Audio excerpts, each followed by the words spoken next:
Saudara yang diberkati dalam nama Tuhan Yesus Kristus, firman Tuhan yang menyapa kita tertulis dalam Ulangan pasal yang ke-15, ayatnya yang ke-12 sampai ayat yang ke-18.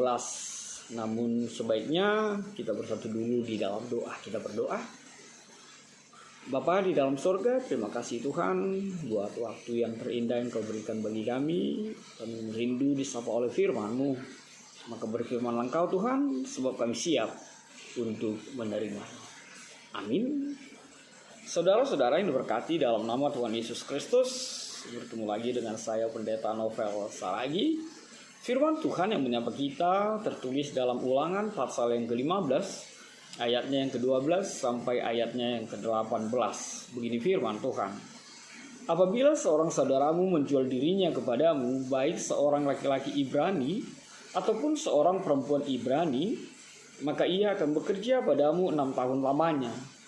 Tetapi pada tahun yang ke-7, engkau harus melepaskan dia sebagai orang merdeka. Dan apabila engkau melepaskan dia sebagai orang merdeka, maka janganlah engkau melepaskan dia dengan tangan hampa. Engkau harus dengan limpahnya memberi bekal kepadanya dari kambing dombamu, dari tempat pengirikanmu, dan dari tempat pemerasanmu.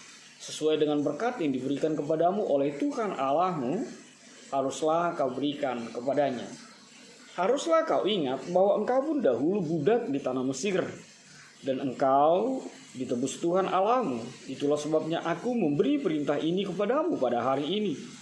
Tetapi apabila dia berkata kepadamu, aku tidak mau keluar meninggalkan engkau, karena ia mengasihi engkau dan keluargamu, sebab baik keadaannya padamu, maka engkau harus mengambil sebuah penusuk dan menindik telinganya pada pintu, sehingga ia menjadi budakmu untuk selama-lamanya.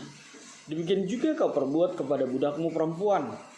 Janganlah merasa susah apabila engkau melepaskan dia sebagai orang merdeka, sebab 6 tahun lamanya ia telah bekerja padamu dengan jasa 2 kali upah seorang pekerja harian. Maka Tuhan Allahmu akan memberkati engkau dalam segala sesuatu yang kau kerjakan. Demikian firman Tuhan. Saudara-saudara yang diberkati dalam nama Tuhan Yesus Kristus, merdeka. Sekali lagi, ayo kita sekali lagi. Merdeka. Sekali lagi, ya harus 3 kali. Merdeka. Iya. Itu tema kita pada saat ini. Dan tidak kebetulan bahwa kebenaran firman Tuhan pada saat ini diungkapkan ketika kita akan memperingati hari kemerdekaan kita. Merdeka adalah sebuah kerinduan setiap orang. Orang ingin merdeka, tidak mau terikat, tidak mau terkungkung, tidak mau diperbudak, tidak mau diperhamba, ya oleh banyak hal. Tidak diperbudak, tidak diperhamba, tidak terikat, tidak diikat oleh sesuatu yang bisa memenjarakan dia di dalam kehidupan ini, baik itu pikiran, baik itu secara fisik tubuhnya, baik tentang apapun itu. Kita mau bebas, merdeka, dan tidak ada sesuatu keterikatan yang mengikat kita, bahkan untuk membenamkan kita di tengah kehidupan kita. Kita pasti setuju, kita mau menjadi pribadi yang merdeka. Dan benar, orang Kristen adalah orang-orang yang merdeka. Orang Kristen adalah orang yang sudah dibebaskan. Orang Kristen adalah orang yang sudah ditebus oleh darah Kristus di kayu salib itu, sehingga kita mendapat hak pribadi yang merdeka di dalam kehidupan kita. Tapi ngomong-ngomong kok kayaknya jidatku agak bersinar ya, mungkin karena lampu ya. Ya, apa arti sebuah jidat ya? Oke, saudara yang diberkati dalam nama Tuhan Yesus Kristus, ada hal yang sangat menarik yang ingin saya sampaikan melalui firman Tuhan ini. Ketika firman Tuhan berkata, ayat yang ke-15 itu, aku mau mulai dari situ. Apa itu? Haruslah kau ingat bahwa engkau pun dahulu budak di tanah Mesir, dan engkau ditebus Tuhan Allahmu. Itulah sebabnya aku memberi perintah itu kepadamu pada hari ini. Mari kita garis bawahi, underline, itulah sebabnya aku memberi perintah itu kepadamu pada hari ini. Lalu pertanyaannya adalah pertanyaan yang sangat-sangat sederhana. Kenapa orang tidak bisa memerdekakan? Kenapa orang suka mengikat? Kenapa orang ada pribadi yang suka membebani di tengah-tengah kehidupan kita? Tidak lain hal yang pertama yang dinyatakan oleh ayat yang ke-15 itu adalah karena dia susah lepas dari masa lalunya.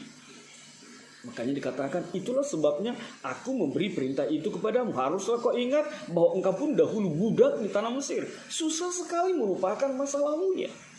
Dan banyak orang yang hidup di dalam masa lalu tanpa mampu untuk melihat masa saat ini dan masa depannya. Sehingga dia susah sekali memberikan kebebasan, sehingga dia susah sekali untuk merdeka, sebab dia selalu berpikir tentang masa lalu. Padahal hidup ini sudah dimulai, hidup ini sudah saat ini, dan harus berjalan ke depan nanti.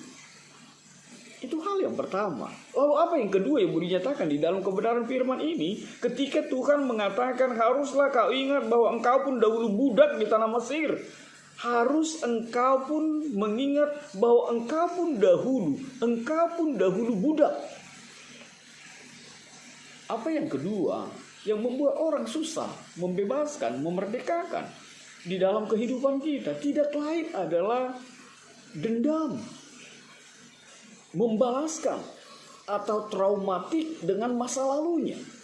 Orang yang mendendam, orang yang menyimpan kesalahan, orang yang hidup selalu hanya mengingat-ingat kesalahan orang lain yang diperbuat orang lain kepadanya, pasti tidak bisa membebaskan, pasti tidak bisa memerdekakan. Karena apa? Karena di dalam dirinya hanya ada dendam, karena di dalam dirinya hanya ada pemikiran bagaimana untuk dia atau orang lain itu juga merasakan hal yang sama, sakit, penderitaan yang pernah dia alami. Makanya dia tidak bisa membebaskan, makanya dia tidak bisa memerdekakan. Atau dengan secara gamblang kita akan mengatakan, pola pikirnya hanya mengatakan, aku telah merasakan rasa sakit itu, lalu kenapa dia tidak? Biar dia tahu gimana rasanya disakiti. Lalu apa yang ketiga?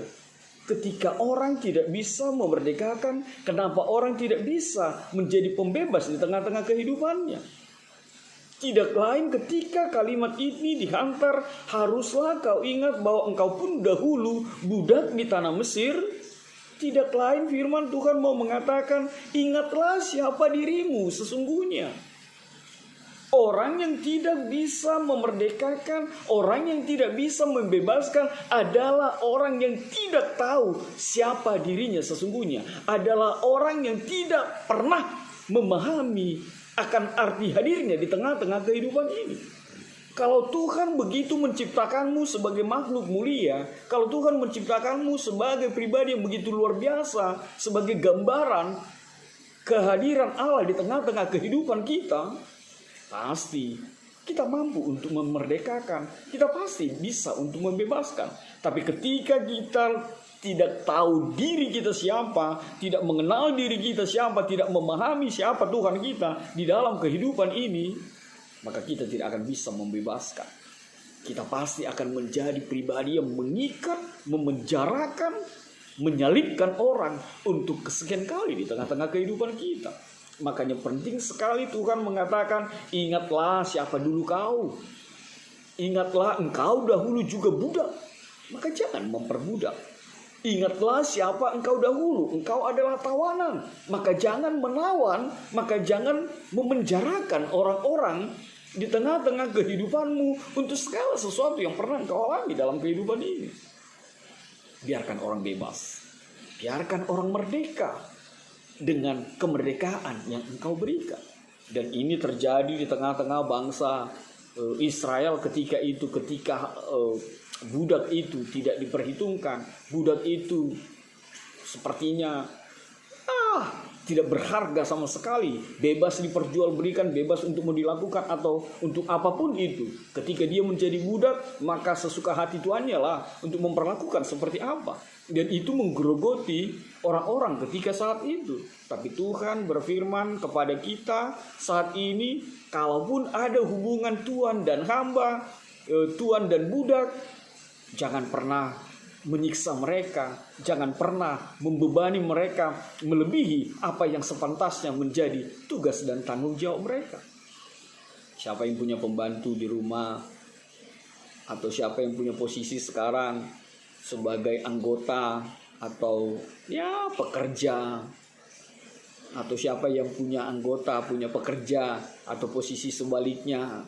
Sudahkah kita memberikan haknya? George Washington begitu luar biasa mengembalikan hak-hak budak, hak-hak hamba di tengah-tengah perkebunannya di Amerika. Lalu kenapa kita orang-orang yang sudah dimerdekakan masih juga memperbudak, masih juga memperhamba, sementara kita mengetahui bahwa mereka adalah sama dengan kita, bahwa mereka adalah ciptaan Tuhan yang luar biasa, sama seperti engkau. Mungkin saat ini posisinya saja berbeda. Mungkin sekarang posisimu lagi baik, dan orang mungkin kurang beruntung, kurang baik dibandingkan keberadaan dirimu, baik secara finansial, secara ekonomi. Tapi apakah itu menjadi kekuatanmu untuk menyiksa orang, untuk membebani orang, untuk memperbudak orang lain? Bukankah apa yang ada padamu justru sebuah titipan untuk Tuhan, untuk kita share kepada orang lain yang membutuhkan? Dan ini saatnya. COVID-19 ini mengajak kita untuk mengeksplor semua apa yang ada pada kita yang lebih, bahkan tanda petik, untuk berbagi kepada orang lain. Agar orang lain juga bisa mendapatkan kemerdekaan itu, bisa mendapatkan kebebasan itu. Dia tidak terikat, dia tidak dikungkung, dia tidak dipenjarakan, dia tidak lagi diperbudak. Diperbudak oleh dunia ini, diperbudak oleh iblis, diperbudak oleh pikirannya, diperbudak oleh sesuatu yang menghantui dirinya di dalam kehidupan ini. Maka benarlah apa yang dikatakan oleh firman Tuhan ini. Ayat yang terakhir mengatakan, maka Tuhan Allahmu akan memberkati engkau dalam segala sesuatu yang kau kerjakan. Pribadi yang menghargai orang lain, pribadi yang memerdekakan, pribadi yang membebaskan di tengah-tengah kehidupan ini, Tuhan berjanji untukmu, untuk kita semua. Apapun yang engkau kerjakan, apapun yang engkau lakukan, Tuhan akan memberkati engkau. Maka jangan memperbudak, maka jangan mengikat, maka jangan memperhamba. Bebaskan dan berilah kemerdekaan itu. Dan hadirlah sebagai pribadi yang memerdekakan dalam kehidupan ini. Tuhan memberkati. Amin. Kita bersatu dalam doa. Tuhan Yesus yang baik, terima kasih Tuhan buat kebenaran firman-Mu. Biarlah kami Tuhan di hari kemerdekaan, di bulan kemerdekaan ini, terkhusus bangsa kami juga tampil sebagai pribadi yang memerdekakan, membebaskan, tidak mengikat, tidak memperbudak, tidak memperhamba lagi. Tapi kami bisa menganggap, kami bisa melihat orang lain sebagaimana kami melihat diri kami sendiri. Sebagaimana Tuhan bahkan mengasihi setiap kami. Dalam kasih-Mu Tuhan Yesus, kami berdoa dan mengucap syukur. Enyahkan Tuhan virus corona ini. Amin.